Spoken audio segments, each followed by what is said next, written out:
ఒక్క సీనియర్ నేత, దేశంలోనే నేను సీనియర్ నేతను, అత్యంత సీనియర్ ముఖ్యమంత్రిని, దేశంలో నాకన్నా సీనియర్ లీడర్ని చెప్పేటువంటి చంద్రబాబు నాయుడు గారు ఎన్నికల ముందరన మందుపాటు చేతిలో పెట్టుకొని తమ్ముళ్ళు మీకు మంచి మందుని ఇస్తాను అన్నటువంటి మాట చెప్పడం ఆశ్చర్యాన్ని కలుగజేసింది.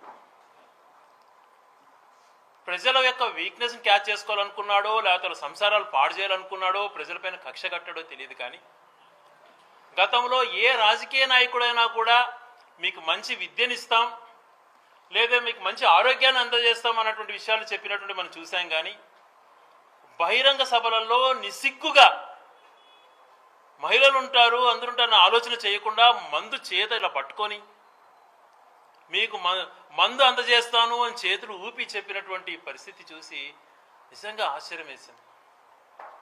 తర్వాత ప్రజలు మ్యాండేట్ ఇచ్చిన తర్వాత మంచి ఆలోచనలు తనకు వస్తాయి అనుకుంటే, గతంలో జగన్మోహన్ రెడ్డి గారు ఏదైతే కన్జంప్షన్ తగ్గించి రాష్ట్ర ఆదాయాన్ని పెంచాడు, మరి ఈరోజు తీసుకుంటే కన్జంప్షన్ పెంచాడు. ప్రజలకు ఎక్కువగా బెల్ట్ షాపులు ఇష్టానుసారం ఓపెన్ చేసి ఇష్టానుసారం తాగండి అన్నాడు.